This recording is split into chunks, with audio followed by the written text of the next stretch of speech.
destroyer of sins. What could possibly absorb the sins of multiple lifetimes? Paapamochani Ekadashi, as the name itself says, Paap meaning sins, Mochani meaning destroyer. Paapmochani Ekadashi falls in the Chaitra month of the Hindu lunar calendar during the dark fortnight, the Krishna Paksha. The references come from Skanda Purana, Vishnu Purana, Bhavishya Purana.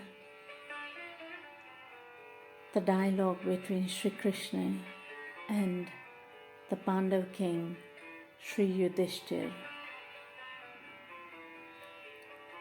The king humbly requests the Lord to advise him on the benefits and the glories of this Paapmochani Ekadashi. Lord Sri Krishna replies, O best of kings, for the benefit of everyone, I shall describe to you the glories of this Ekadashi. As per the history, this was once narrated to the Emperor Mandhat by Lomash Rishi.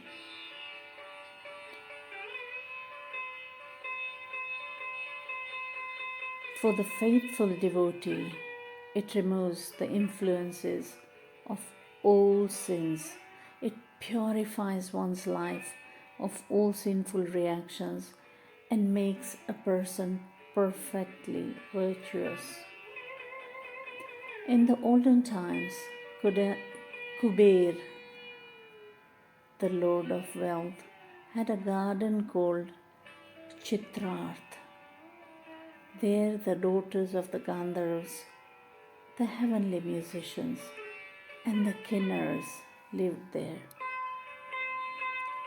It was a beautiful garden with all types of flowers blooming, and so many Rishimunis also performing their austerities and tapasyas. The Devas particularly enjoyed visiting this celestial garden during the months of Chaitra and Vaishakh.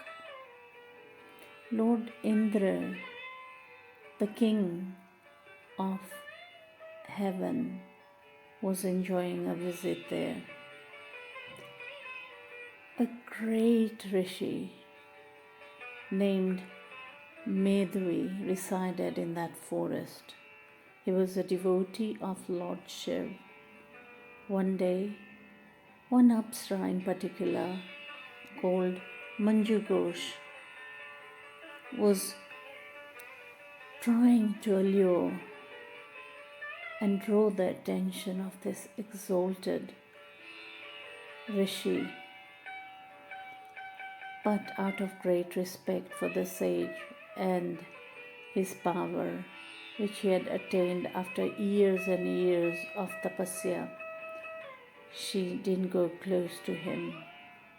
However, at a spot far from the rishi, she sat and began singing very sweetly as she played the veena.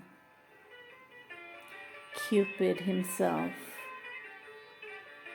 Kamdev, got excited when he saw and heard her perform so nicely, and he smelled the fragrance of her sandal paste. However, he remembered his own unfortunate experience with Lord Shiv and decided to take revenge by seducing Medhavi. Using the eyebrows of Manju Ghosh as a bow, her glances as a bowstring, her eyes as arrows, and her body as a target, Cupid approached Rishi Madhavi in order to tempt him to break his trance and his vows. Cupid engaged Manju Ghosh as his assistant, and she looked at that powerful, attractive young Rishi, the sage. She also became agitated by lust, seeing that he was highly intelligent and learned, wearing a clean white Brahman's thread, janoi, draped across his shoulder, and holding a sannyasi staff. And sitting in the ashram, she began to sing seductively, and the small bells of her belt around her ankles, together with the bangles on her wrist, produced a delightful musical symphony. The rishi was enchanted. He understood that this beautiful woman desired union with him. And at this instant, Cupid increased his attraction for Manju Ghosh by releasing his powerful weapons of taste, touch, smite, smell, and sound. Manju Ghosh approached Madhavi, her bodily movements and sweet glances.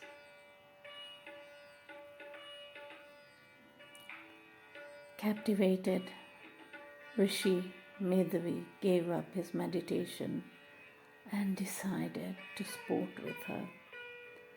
Instantly, his purity of heart and mind abandoned him. Forgetting even the difference between day and night, he went away with her to sport for a very long time. On seeing the young yogi's sanctity become seriously eroded, Manju Ghosh decided to abandon him and return home. She said, "O great one, please permit me to return home." The rishi replied, "But you have just arrived, O beautiful one. Please stay at least until tomorrow." Fearful of his yogic power, she stayed with him for precisely 57 years, 9 months, and 3 days. But to the rishi, all this time seemed like a moment.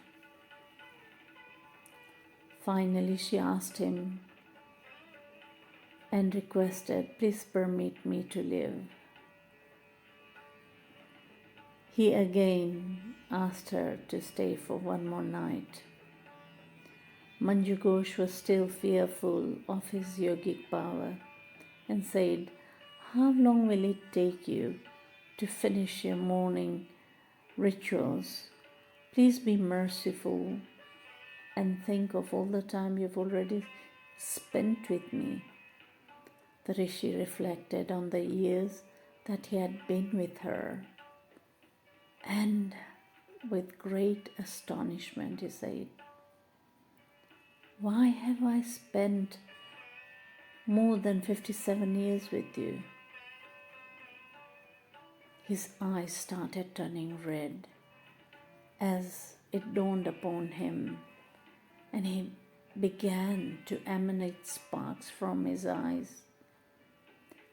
He now regarded Manju Ghosh as death personified and destroyer of his spiritual life.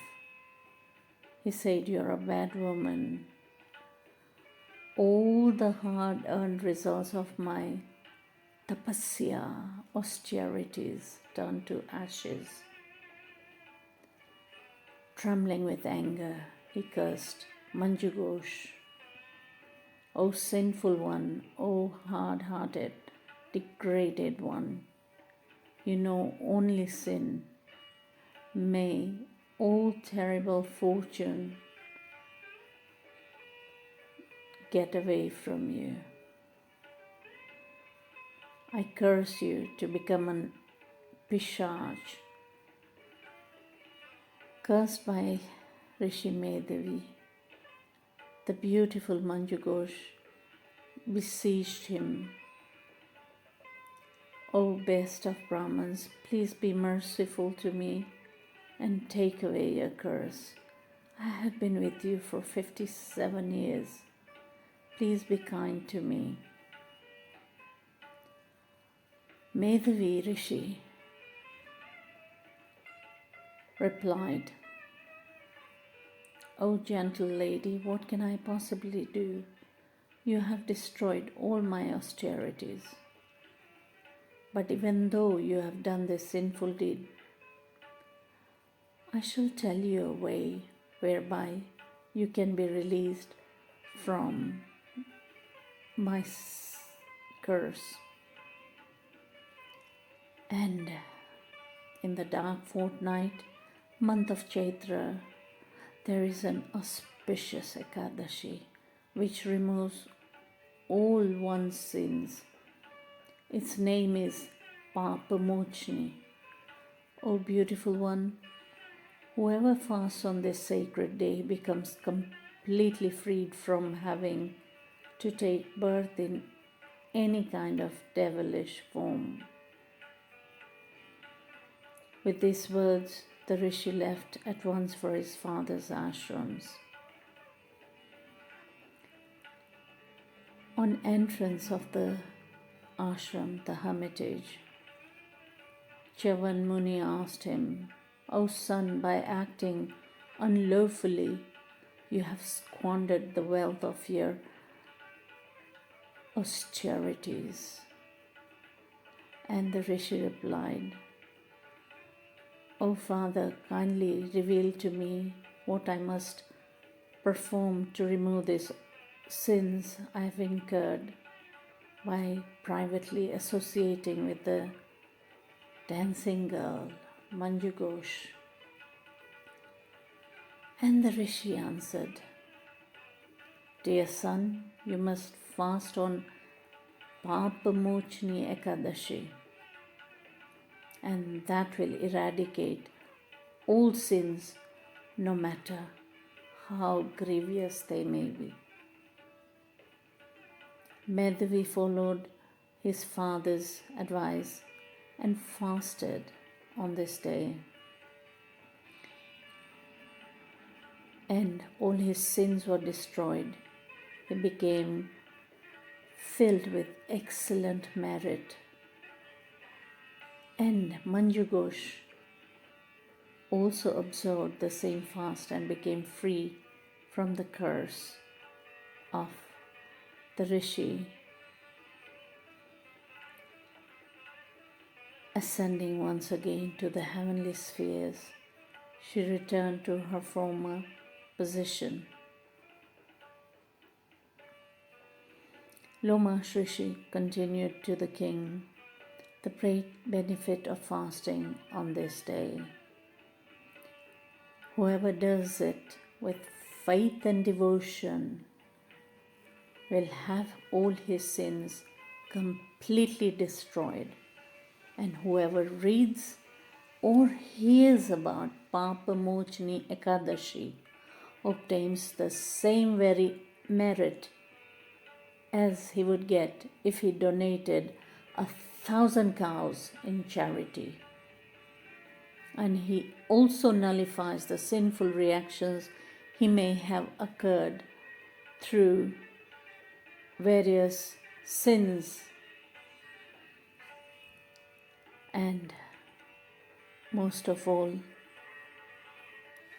the sins are destroyed and they attain the higher loks at the end of the life.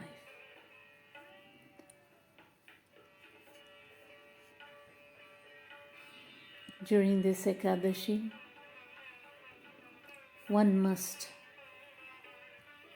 observe the fast with appropriate